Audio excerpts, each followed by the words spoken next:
Oke, Assalamualaikum warahmatullahi wabarakatuh. Waalaikumsalam. Welcome to Podium Podcast Psikologi Umum. Kembali lagi bersama saya Nopal. Seperti yang sudah saya singgung di episode kemarin, kali ini kita mau kolaborasi dengan salah satu departemen di BMF Psikologi Unisba. Departemen apa itu? Departemen Kerohanian. Ada Teh Nuranisa Jamila. Halo teman-teman semuanya, perkenalkan nama saya Nuranisa Zamila. Biasa dipanggil Nisa atau Z dari Departemen Kerohanian. Salam kenal semuanya. Salam kenal juga, Teh Nisa nih. Kali ini kita mau ngebahas apa nih, Teh? Jadi di sini kita akan membahas tentang self-diagnosis. Kenapa kita membahas itu? Karena seperti yang kita tahu bahwa seiring berjalannya waktu, informasi sekarang sangat beragam dan dapat diakses melalui internet. Kini kita dapat mengakses berbagai informasi, mulai dari resep makanan, make-up tutorial, bahkan tentang kesehatan dan psikologis pun udah ada di internet. Nah, seiring berjalannya waktu dan teknologi semakin canggih, seringkali sebagian orang melakukan self-diagnosis karena mulai dari seperti melakukan cross-check mandiri kriteria-kriteria yang dia rasakan, kayak aku ngerasanya tertekan banget nih, atau melihat suatu tayangan, kayaknya ini aku banget nih, ini yang aku rasain, padahal kondisinya tuh belum tentu begitu. Jadi kita akan membahas self-diagnosis ini. Sekarang kita sudah bersama dengan Teh Isara. Halo Teh. Halo, selamat Halo sore. Teteh, selamat sore. Silakan Teh. Teteh gimana kabarnya? Kabarnya alhamdulillah sehat, baik, bahagia. Alhamdulillah. Oh iya, silakan Teh untuk memperkenalkan diri, karena tak kenal maka ta'aruf Teh. Oke, Unisba banget ya, tak kenal maka ta'aruf. Oke, makasih banyak untuk Noval sama Nisa. Halo semuanya, kenalin nama saya Isara Rizkia, tapi biasa dipanggil Aca, jadi boleh panggilnya nanti Aca aja. Gitu. Nah, saya ini sekarang profesinya sebagai seorang psikolog, majornya psikolog klinis dewasa, lulusan dari Universitas Padjadjaran. Gitu. Kalau saat ini aktivitasnya selain sebagai psikolog juga aktif ya di salah satu yayasan sosial di Bandung namanya Pemuda Peduli, sama aktif juga di organisasi psikologi namanya Psikologi di Sini. Gitu. Gitu Teh. Kalau misalnya lagi pandemi gini masih tetap ya berarti kegiatan-kegiatannya ada yang terhambat nggak Teh kegiatan-kegiatannya? Masih kegiatannya waktu di awal pandemi sih memang banyaknya online ya, tapi sekarang udah mulai nih kayak kerjanya dari kantor langsung kayak gitu, tapi memang nggak full seminggu gitu, kita tetap ada hari-hari tertentu aja memang harus ke kantor kayak gitu, sisanya sih banyak dari rumah juga gitu. Gitu. Tapi tetap ya menerapkan protokol COVID-19-nya. Betul, wajib itu mah, Harus nggak boleh ya, sampai lepas. Harus. Walaupun keluar rumah, tapi kan ada keperluan, jadi tetap ya harus protokolnya diterapkan. Betul. Betul banget. Nah, tadi udah sedikit disinggung nih Teh tentang self-diagnosis sama Teh Nisa. Nah, sebenarnya kalau menurut Teteh sendiri sebagai psikolog klinis dewasa ini, self-diagnosis itu seperti apa Teh? Oke, tadi udah disampaikan juga ya gitu, kayak fenomena yang terjadi sekarang tuh banyak banget nih gitu.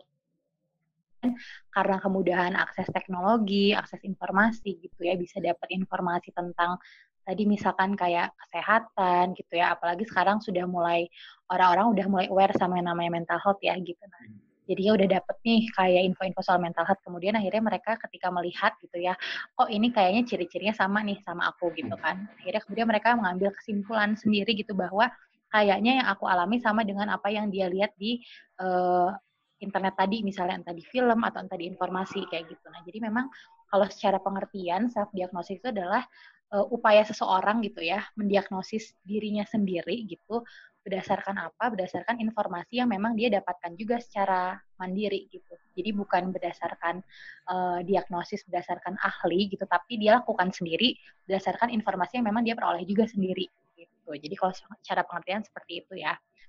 Dan tadi kalau bilang contoh-contohnya tadi kayak yang Nisa bilang gitu, atau misalkan kalau misalkan kita lihat gitu ya, banyak banget nih sekarang masyarakat umum ya yang dengan mudah menyebut term-term psikologi tertentu gitu ya, atau disorder tertentu, misalnya kayak aku tuh kayaknya moodnya gampang banget naik turun gitu. Kayaknya aku bipolar deh. Bipolar.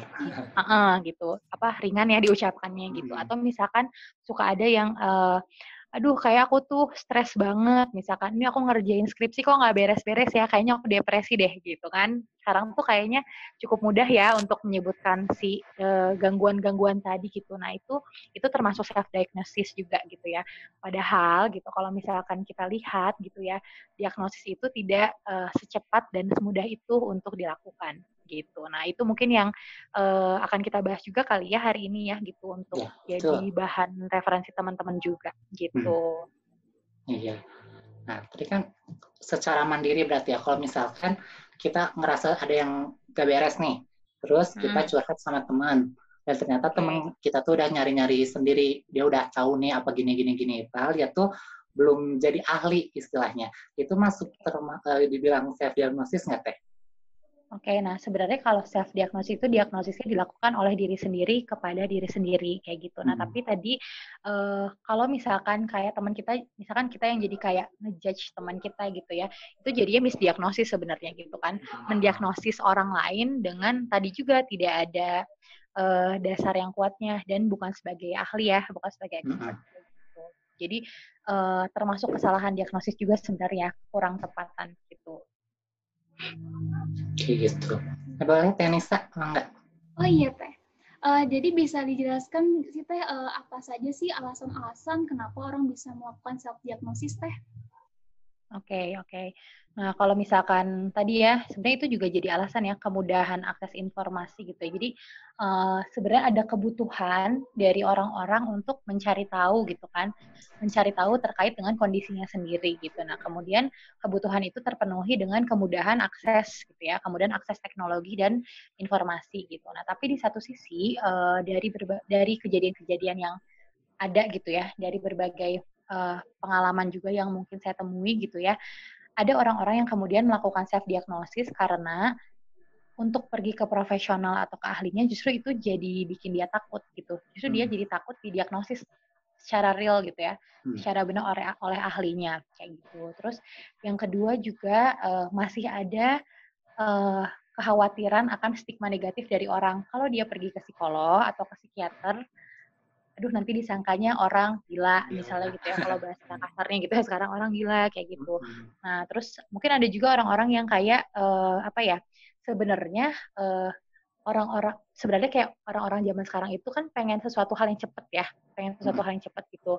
Sama dengan halnya ketika mereka mengalami suatu hal yang gak enak gitu, mereka kan pengen cepat membaik atau pengen cepat terobati gitu ya. Nah dengan mencari informasi di internet misalnya gitu ya, dan mereka nemu gitu ya, dan akhirnya mereka melakukan self diagnosis itu sebenarnya itu untuk memenuhi tadi gitu ya, untuk memenuhi kebutuhan mereka untuk terpenuhi si rasa ingin tahunya, terpenuhi juga rasa mereka apa ya, kepuasan mungkinnya kepuasan dari kayak oke aku tahu aku kenapa nih gitu, aku kenapanya itu gitu. Nah itu yang mungkin jadinya karena pengen cepat tahu, pengen cepat apa ya, pengen cepat bisa bisa melabel gitu ya, aku kenapa. Nah dari situlah akhirnya muncul si self diagnosis ini juga kayak gitu, kurang lebihnya ya gitu. Kalau misalkan ada rasanya takut didiagnosis sama ahli, itu gimana sih Teh biar nggak ada rasa takut itu sendiri gitu, biar nggak merasa takut Oke. didiagnosis Nah itu? sebenarnya yang perlu sebenarnya kan rasa takut itu juga muncul dari mungkin kurangnya pemahaman yang komprehensif gitu, bahwa sebenarnya ketika misalkan pergi ke ahli, itu misalkan psikolog atau misalkan psikiater gitu ya, dan mendapatkan diagnosis gitu kan. Nah sebenarnya yang perlu kita soroti adalah ketika pergi ke ahli itu kita mendapatkan bantuan gitu ya untuk memahami lebih dalam, lebih lanjut terkait dengan kondisi kita gitu kan. Nah sebenarnya itu akan mempermudah kita juga untuk kemudian menentukan langkah apa nih yang harus dilakukan selanjutnya gitu kan. Dengan kita tahu kita sakit apa, ada masalah apa sebenarnya dalam diri kita, jadi kita harus menanganinya kayak gimana gitu kan. Jadi mungkin orang tuh takut diagnosis itu adalah tadi ya, lebih takut mungkin dia nggak siap dengan misalkan kalau dia dapat kondisi terburuk misalnya itu.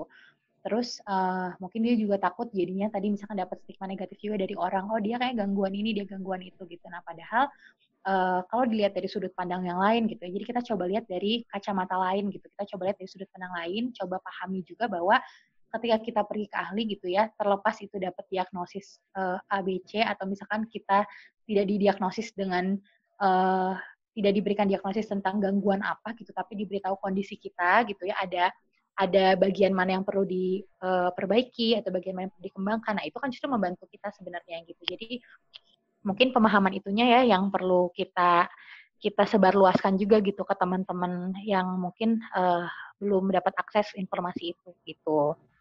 Baik, begitu ya Teh ya. Enggak, Kang Opal mungkin ada yang ditanyakan lagi? Iya, kan segala sesuatu di dunia ini tuh ada sisi positif dan sisi negatifnya nih Teh. Nah, kalau untuk self-diagnosis sendiri ini, apakah ada sisi positifnya Teh? Oke, nah kalau misalkan kita ngebahas tentang sisi positif dan negatif dari self-diagnosis ini ya, sebenarnya kalau menurut saya itu akan kembali lagi kepada orangnya gitu. Bagaimana sikap gitu ya, bagaimana sikap dari orang ini mengelola si self diagnosis itu gitu. Karena bisa jadi sebenarnya self diagnosis ini membawa kepada suatu hal yang positif gitu. Nah, contohnya kayak gimana gitu ya. Contohnya adalah sebenarnya kan ketika self diagnosis ini kan sebelum orang melakukan self diagnosis ini kan dia mencari informasi ya. Dia mencari informasi, dia membaca gitu kan. Walaupun tadi ya maksudnya proses diagnosisnya itu kan tidak melalui analisis yang mendalam gitu ya sebenarnya, tapi seenggaknya kemudian dia aware ya, ada awareness yang muncul gitu bahwa ini aku ngalami nih gejala ini gitu kan. Jadi gejala-gejala yang dia lihat yang kemudian muncul juga di diri dia gitu. Nah, ketika misalkan dia ngelihat gejalanya sama, terus dia ngelihat ternyata gejala ini tuh bisa dikategorikan misalkan terhadap gangguan tertentu misalkan atau terhadap label tertentu gitu ya, diagnosis tertentu gitu. Nah, ketika misalkan orangnya akhirnya menanggapi gitu ya, menanggapi si informasi itu gitu ya, dengan akhirnya dia mencari, oke deh kalau misalkan kayak gitu apa yang harus dilakuin ya gitu, apa yang harus diimprove ya kayak gitu. Nah, atau misalkan itu ngebantu dia juga jadi bikin dia lebih paham tentang diri dia, oh iya bener nih aku tuh kayak gini gitu ya.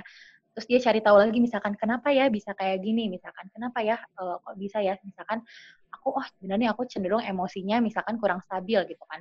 Kemudian dia cari tahu kenapa ya orang tuh bisa tumbuh, bisa berkembang jadi yang punya emosinya kurang stabil. Dia cari tahu, terus misalkan dia refleksikan dengan diri dia gitu. Kemudian dia lihat apa nih yang harus dilakuin untuk bisa mengelola si emosinya supaya lebih stabil dan dia terapkan gitu. Nah, ketika itu terjadi, justru itu jadi hal positif gitu. Itu jadi hal positif. Kenapa? Karena ya tadi gitu, akhirnya itu ngebantu dia untuk self understanding dan self developing gitu. Gitu. Nah, tapi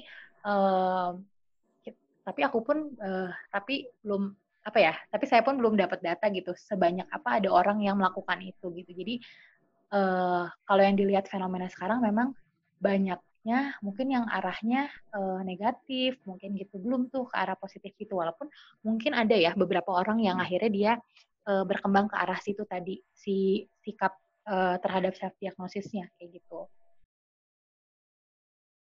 Mbak Vanessa. Jadi tadi kan udah menjelaskan sisi positifnya nih Teh. Nah sekarang sisi negatifnya. Sisi negatif apa atau bahaya apa dalam jangka panjang dari self diagnosis itu sendiri Teh? Oke.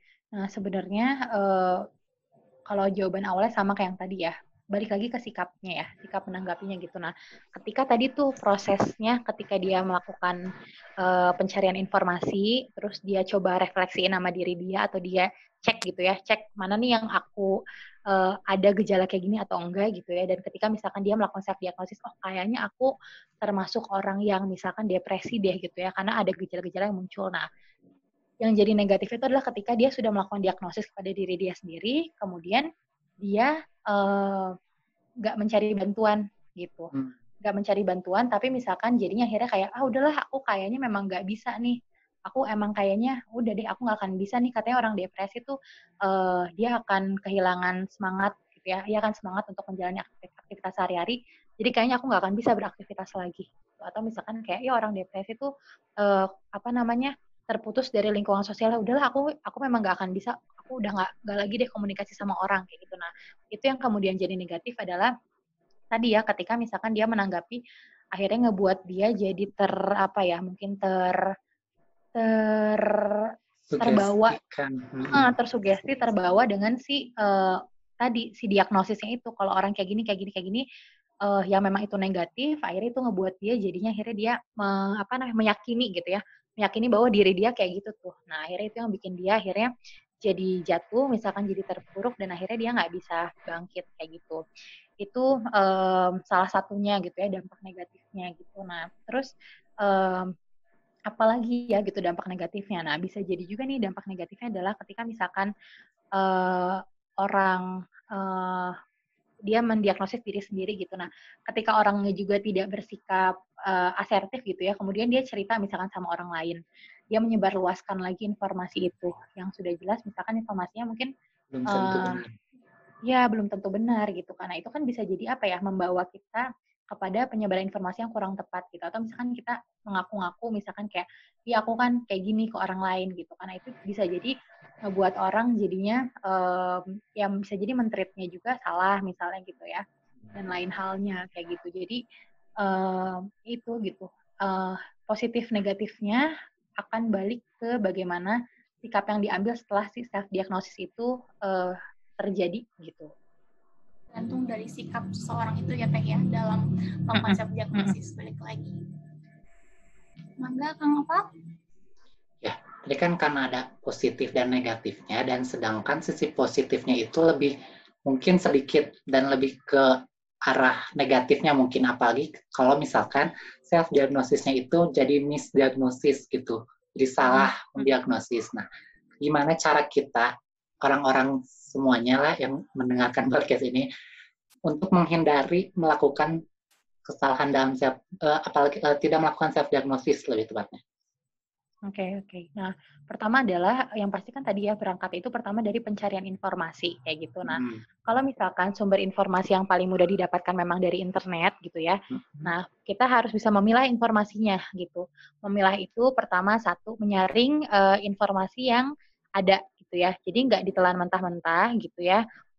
Kita harus cek juga sumbernya, apakah sumbernya terpercaya atau enggak kayak gitu. Terus mau kita sudah mengecek si sumbernya ini ya tadi kita nggak terlalu mentah-mentah gitu, kita tetap oke ini jadi informasi tapi kita olah lagi gitu, entah kita misalkan cross check lagi dengan orang ahlinya gitu yang memang kita punya akses ke sana kayak gitu. Dan tadi terkait sumber informasi yang baik gitu, yang benar, yang valid gitu. Nah, kita sebenarnya udah bisa cari juga tuh misalkan tadi kalau misalkan isunya tentang mental health gitu ya, tentang misalkan depresi atau misalkan tadi tentang bipolar misalnya, kita bisa cari lewat jurnal misalnya gitu. Jadi lewat e-book misalnya. Jadi kita cari sumber yang memang ya tadi gitu sudah reliable lah kayak gitu sumbernya kayak gitu. Jadi nggak dari sembarang sumber kayak gitu. Nah, itu mungkin dari pemilahan informasinya yang pertama gitu. Lalu yang kedua, kita juga discuss gitu. Kita open discussion gitu sama orang-orang terdekat gitu. Entah sama teman atau sama keluarga gitu. Nah, akan jadi hal yang baik juga sebenarnya ketika orang yang kita ajak diskusi adalah orang yang juga paham tentang apa yang mau kita obrolkan kayak gitu. Tadi misalkan terkait dengan isu stres misalnya atau enggak kayak mental health gitu ya. Nah, kita bisa diskusi gitu ya dengan orang tersebut gitu. Jadi kita dapat ilmu juga gitu ya. Kita dapat ilmu, kita dapat informasi yang bermanfaat juga gitu. Nah, selain diskusi terkait hal tersebut sebenarnya kita juga bisa kita juga bisa mencurahkan gitu ya. Tadi kan biasanya kalau kita melakukan pencarian tadi itu kan kita ada gejala-gejala tertentu yang mungkin kurang nyaman kita rasakan gitu kan. Dan berarti kan kita butuh juga nih untuk bisa mengelola itu. Nah, sebenarnya dengan terhubung, dengan mengobrol, dengan bercerita kepada orang-orang terdekat, itu juga bisa bantu kita untuk healing gitu. Nah, itu bisa dilakukan juga sebenarnya gitu, supaya kita nggak ngerasa khawatir terus dengan si gejala-gejala yang kita rasakan gitu. Nah, sama yang paling penting itu kalau menurut saya adalah hubungi profesional gitu. Jadi tadi stigma yang ada di masyarakat tentang psikolog mungkin atau tentang psikiater atau tentang orang yang pergi ke psikolog psikiater. Nah, itu kan stigma negatif gitu ya. Kayaknya orang yang pergi ke psikolog atau psikiater itu orang yang punya gangguan kayak gitu kan. Jadi itu yang mungkin perlu dihindari juga gitu kan. Nah, sama tadi akses untuk ketemu ke mental health profesional itu kan sebenarnya sekarang sudah lebih mudah gitu ya. Nah, jadi bisa tuh dimanfaatkan juga gitu. Jadi teknologi yang ada itu tadi oke, kita pakai untuk cari informasi gitu yang bermanfaat. Tapi yang kedua, kita juga bisa cari gitu bantuannya lewat teknologi kan, sebenarnya lewat informasi, lewat internet gitu. Nah, jadi pemanfaatannya juga tuh itu bisa dilakukan juga sebenarnya gitu sih kurang lebihnya. Jadi pemanfaatannya dioptimalkan gitu ya Teh ya, melalui Ya, teknologi bisa betul, cari betul. bantuan profesional gitu ya Teh ya. Nah, Teh, jadi setelah mengetahui cara-cara menghindari tadi, bisa nggak sih Teh untuk memberi tips dan trik nih Teh untuk bisa mengelola emosi kita selama pandemi? Karena ini kan tadi Teteh udah menjelaskan, tapi ini mungkin ada tips trik lain gitu Teh untuk menjaga emosi biar stabil. Oke, iya ya. Ini masa ini jadi hal yang memang terus dihadapin ya selama kemarin pandemi gitu. Sekarang masuk adaptasi kebiasaan baru new normal gitu kan. Nah, pertama yang perlu dipahamin dulu mungkin ya sebelum kita apa nih yang bisa dilakukan gitu ya. Kita perlu pahamin dulu bahwa konsep yang namanya pikiran kita gitu ya, perasaan kita atau emosi kita dan perilaku kita itu berkaitan satu sama lain gitu ya. Berkaitan satu sama lain. Jadi ketika misalkan kita punya pikiran yang negatif, itu bisa mempengaruhi juga emosi negatif kita kayak gitu, dan kemudian mempengaruhi juga kita akhirnya melakukan hal yang cenderung negatif misalnya kayak gitu. Nah, jadi konsep itu dulu yang mungkin kita sama-sama pahamin gitu. Nah, jadi yang kedua itu adalah pertama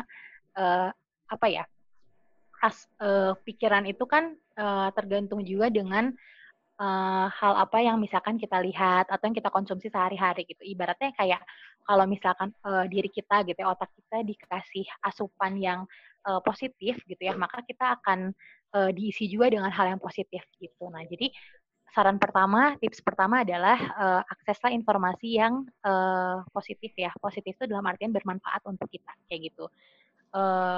Dan ketika misalkan kita merasakan emosi negatif, nggak masalah gitu. Bukan berarti kita nggak boleh kayak, kita ngerasain misalkan sedih, atau misalkan capek, jenuh, stres, atau nggak misalkan ya stres dengan situasi ini gitu ya, masih belum normal gitu situasinya gitu sekarang kan. It's okay gitu, bukan berarti itu harus dihapus, enggak gitu. Tapi kita paham bahwa ini memang bagian dari apa yang kita rasakan gitu. Nah, tapi tadi gitu, gimana ya cara ngelolanya?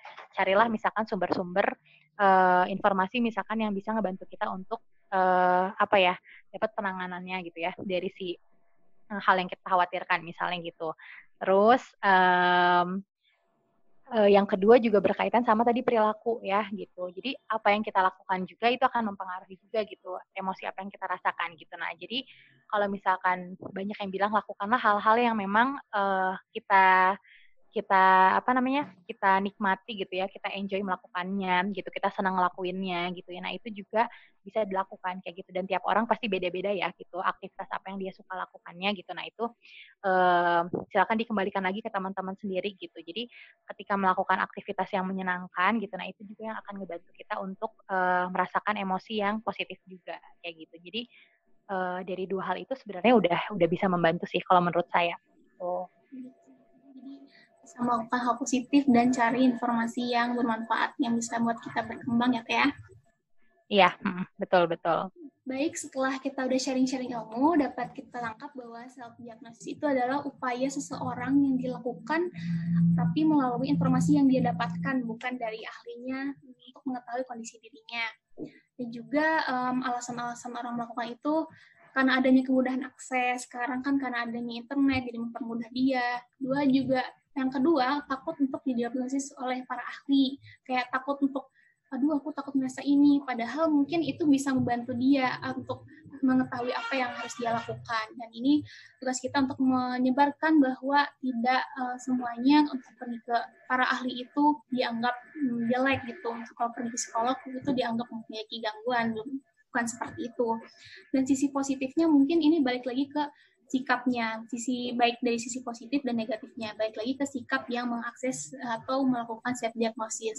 Positifnya mungkin jadi mengetahui, jadi lebih aware terhadap kesehatan mentalnya, jadi menggali terus menerus mengenai kondisi dirinya, mengenai aku harus ngelakuin apa lagi nih gitu. Jadi membantu self understanding dan self development juga. Kalau sisi negatifnya mungkin balik lagi takutnya nanti misdiagnosis atau jadi mengecap dia, mensugestikan dia, udahlah aku kayaknya nggak bisa, padahal belum tentu seperti itu gitu. Dan cara menghindarinya mungkin tadi cari informasi yang benar-benar bermanfaat dan juga memilah informasi, jadi mengolah lagi informasi dan mungkin bisa bertanya kepada para ahli yang jika kita memiliki akses, atau mempergunakan teknologi tadi ke mengakses pada para ahli. Sekarang kan udah ada aplikasi mungkin ya online untuk bisa berkonsultasi dengan para ahli. Dan tadi tips dan trik untuk menjaga emosi bisa juga tadi mengakses informasi yang positif dan melakukan hal-hal yang bisa membuat kita enjoy. Gitu. Iya, betul. Nah, sebelum kita tutup dan akhirin nih Teh, bisa memberikan pesan-pesan buat para pendengar untuk lebih memotivasi dirinya sendiri, gimana Teh? Oke, iya. Mungkin apa ya, pertama kalau tadi ya terkait dengan situasi saat ini gitu ya, pasti masih banyak gitu ya di antara kita yang lagi survive dengan kondisi saat ini gitu, dan it's okay gitu ya, nggak apa-apa kalau misalkan kita ngerasa kesulitan, kita ngerasa dalam keadaan yang nggak baik-baik aja kayak gitu. Nah, tapi yang paling penting adalah ketika kita merasa tadi ya sedang tidak baik-baik aja gitu ya. Nah, jangan lupa gitu bahwa masih ada banyak hal yang bisa kita lakukan gitu ya. Nggak harus kita sendiri yang nggak harus kita sendiri yang menyelesaikan atau mengatasi si hal tersebut gitu ya. Tapi masih ada orang-orang yang akan membantu gitu di sekitar kita, entah orang terdekat kita gitu ya, teman, keluarga, terus saudara gitu. Dan ya di sini juga ada psikolog gitu ya, psikolog, psikiater juga siap untuk membantu jika memang dibutuhkan kayak gitu. Jadi apapun yang terjadi gitu ya, nggak semuanya harus dihandle sendirian kayak gitu. Kita masih bisa mencari bantuan yang terjangkau, yang kira-kira bisa ngebantu kita untuk bangkit ya dari situasinya, gitu sih. Baik, jadi jangan pernah merasa sendirian ya Teh ya, karena ada yang membantu. Baik Teh, terima kasih banyak sudah meluangkan waktunya hari ini. Sama-sama, terima kasih banyak juga ya. Iya Teh, dan udah berbagi ilmu sama kita dan juga kepada para pendengar. Dan semoga ilmu yang kita dapatkan ini selalu bermanfaat dan berkah bagi teman-teman semua. Amin. Ya, kalau gitu kita tutup. Dan untuk semua warga Kemah dan sahabat Medcom, tetap stay tune terus di Spotify dan YouTube channel kita, biar nggak ketinggalan informasi-informasi dan episode-episode menarik lainnya. Begitu kita cukupkan. Terima kasih buat semua yang sudah bersedia mendengarkan podcast ini. Saya Nopal pamit. Saya Nisa juga pamit. Sampai jumpa di episode podium selanjutnya. Wassalamualaikum warahmatullahi wabarakatuh.